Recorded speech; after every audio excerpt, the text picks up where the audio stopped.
or so and have this opportunity.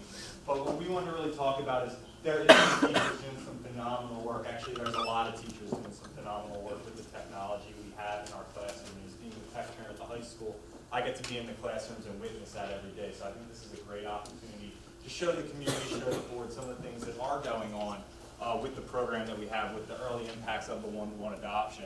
And I wanted to start out with a quote that I actually really love, and I think it was a couple meetings ago. Mrs. Murphy, you actually mentioned that a digital conversion happened with your children when they were in school.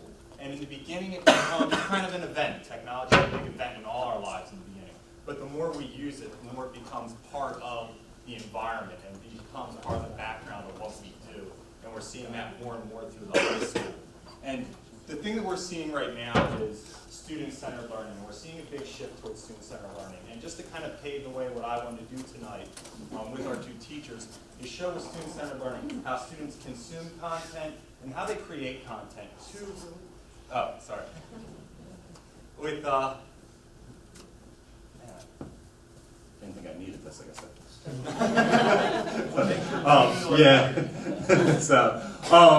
But what they're able to do is they're able to consume content and they're able to create content in ways that we really haven't been able to. And just to show you what that looks like, the first thing that we'll talk about today, and I'll let Dr. Muscelli come up, is the way he has his students consume content in AP class. Traditionally in education, we deliver instruction in a group space.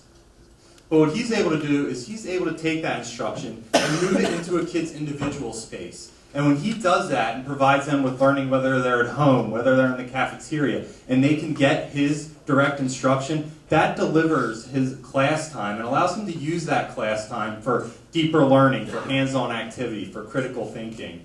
So that's something that's really exciting that we're starting to see. And then also the ability for students to create. A lot of the jobs that we see now, people are now creators of content. Just like with Web 2.0, Web 3.0, we don't just consume things anymore, we are creators. So you'll see with the second teacher presentation how her students are doing a great job of creating. So Dr. Muscelli, if you want to come up with your students right now, we'll highlight some of the programs he's using, Blackboard, Collaborate, and you'll get to see a little demonstration of some of these. I'll be playing them in the background so you can see what our technology looks like and some of the software that we're using, and also a program called Office Mix, which he uses for podcasting. So, thank you very much, Mr. Hammond.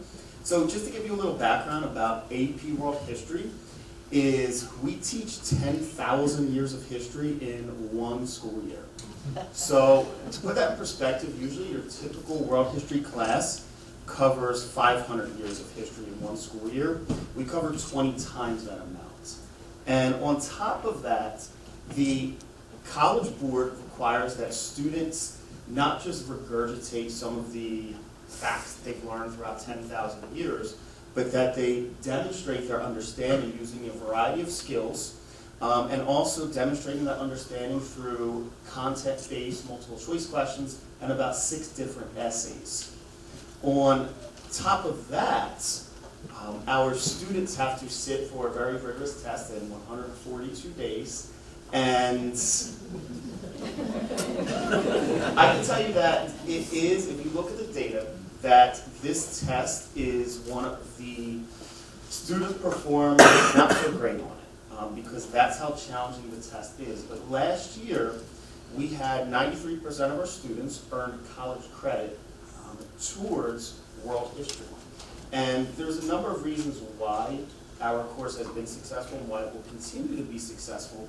But I think part of that is we've changed the learning space. That, being a world history teacher prior to teaching AP World History, I know how much content we need to cover, how many skills we need to cover, and it's very challenging. And covering that, not just ramping it up to 10,000 years, but covering it on the college level while teaching 14 and 15-year-olds is quite a challenge. And I think my saving grace has been moving the classroom outside of the school.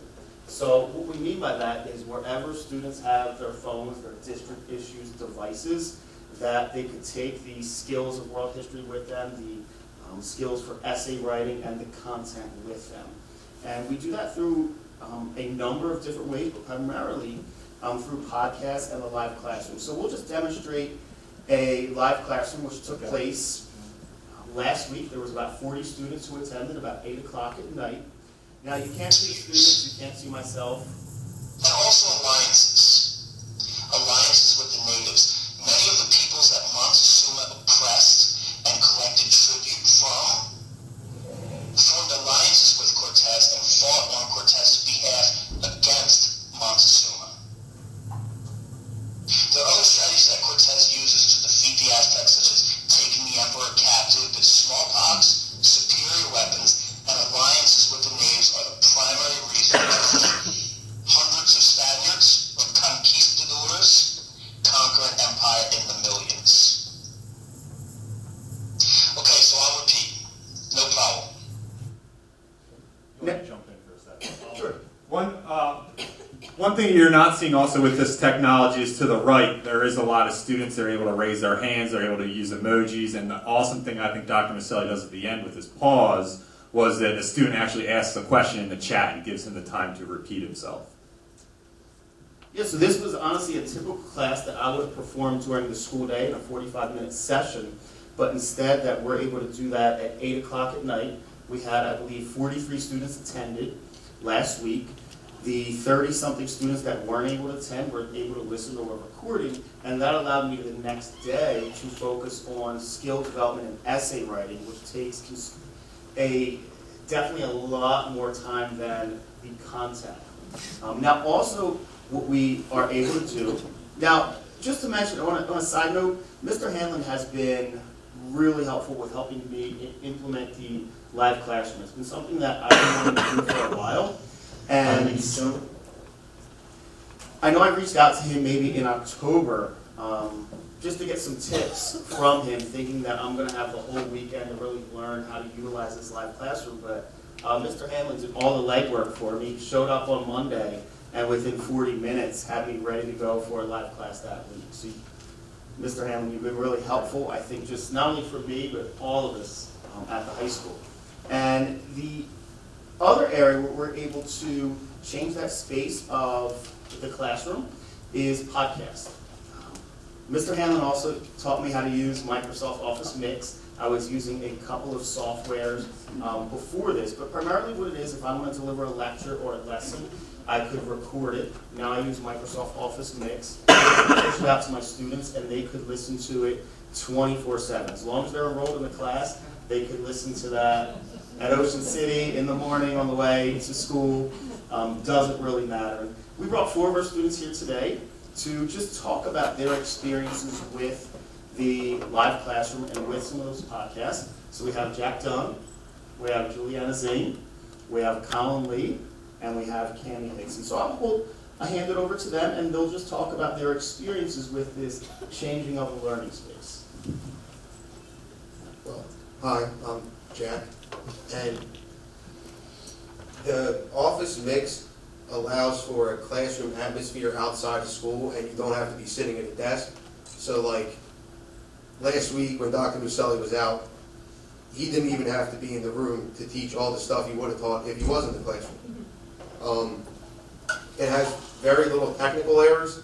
Everything's very clear, and if you have any questions about it, you can automatically ask Dr. Muscelli, because he also uses Remind, which is also very helpful.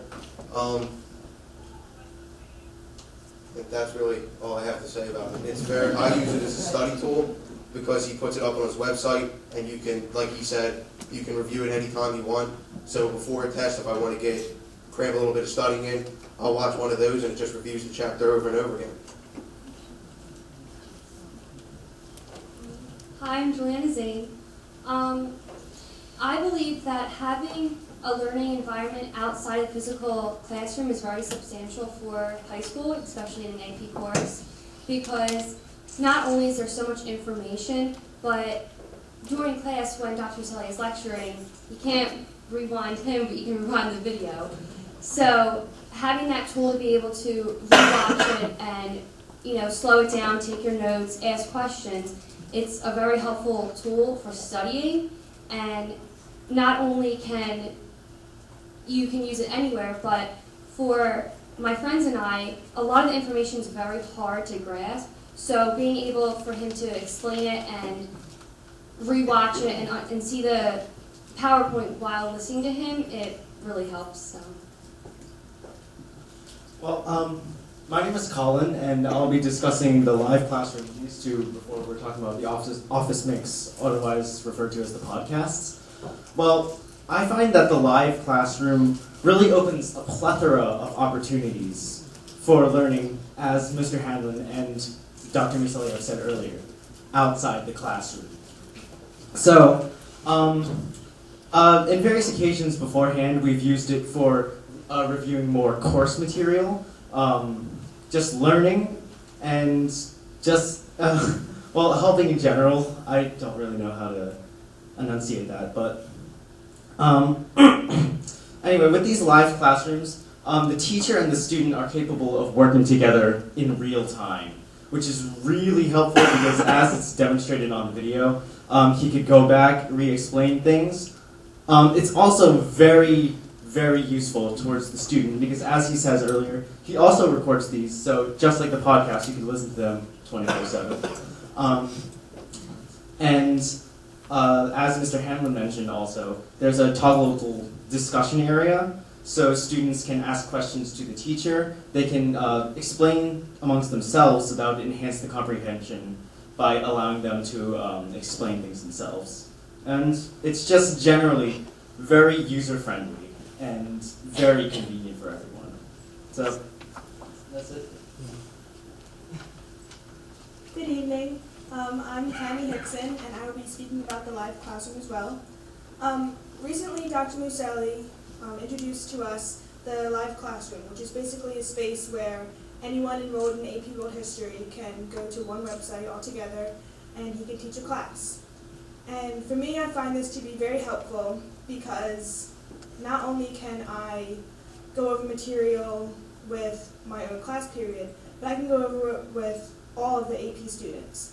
And I find that that broadens my viewpoint of the material because I can see one person's point of perspective and I can see another person's, and it just helps me grasp the material in a quicker, easier way than if I was just working alone by myself in only one classroom.